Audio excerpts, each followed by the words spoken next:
One of the most important decisions you're going to make when you decide to build a patio cover is the contractor that you hire. In this video, we're going to show you 5 ways that you can pick up on whether or not this is a contractor you want to do business with.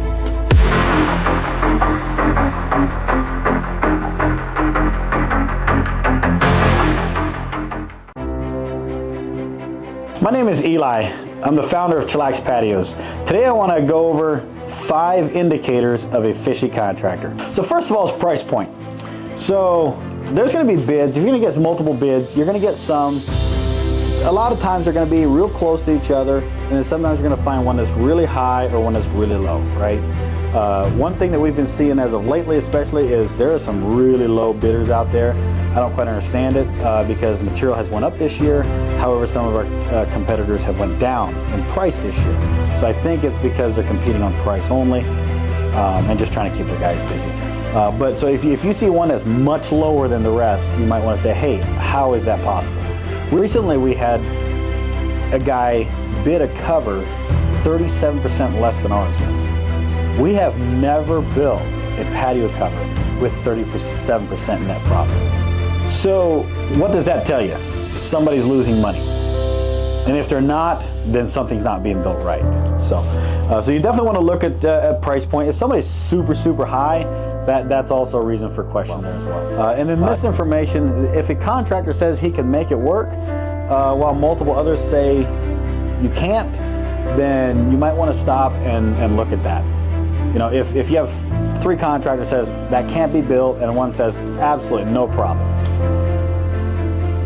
clearly there's something going on, right? So you want to evaluate that and you want to check into it because he might be good, you know, and some of the other guys might be a little bit new, a little bit green. So if somebody says, oh, absolutely, that can be done, here's what we're going to do, this, and this, and this, just make sure it makes sense, right? Because I have been out there where people have said you can't do that, and I'm like, well, I've run into that multiple times. We've developed a system to take care of just that. So you might be dealing with somebody that's really good, or you might be dealing with somebody that just wants to get the job. So you just want to be careful with that as well. So if they don't have the expertise, don't trust them with your project.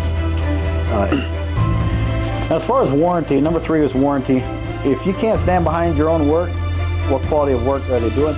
So there's a lot of people that say, hey, we warranty everything we do. Well, how long is that warranty, right? So the industry minimum required is 2 years. So I'd say most of the contractors probably do a 2-year labor warranty on everything they build because that's required by law.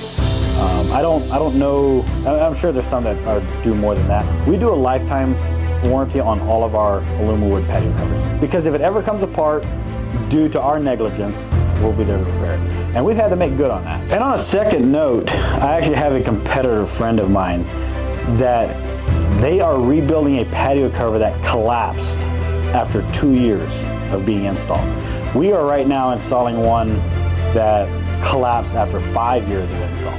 So both of those would technically be out of warranty on a 2-year warranty. But both of them were installed very incorrectly. And so the 4th one here is reviews. You want to take a look at the reviews that they have. So Google's a really good place to look, Yelp, and then if a company does social media, you can always look into that as well. But then there's one place that reviews or their status really matters, and that's number 5, the ROC. That's the Register of Contractors. Here in Arizona, in order to build a patio cover, you are required to be a licensed contractor. A licensed contractor is held to a standard by the ROC where if you look up, they might have a license that's suspended. If they have a license that is revoked, you can look at all that. But then also you can look at the complaints. Now anybody can have a one-off, right? Like a complaint is not the worst thing in the world because everybody runs into that customer. However, if you see a pattern or you see multiple of the same thing, then you might want to take a look at that as well. So those are the 5 things you want to look at. You want to look at the price point. You want to look at their information that they're giving you. Does it make sense if it's different from everybody else's? And then as far as warranty, make sure they give you a warranty, but not only that, see if you have examples of where they went and took care of a warranty issue. And then reviews, and then the number 5 is probably the most important, is the ROC.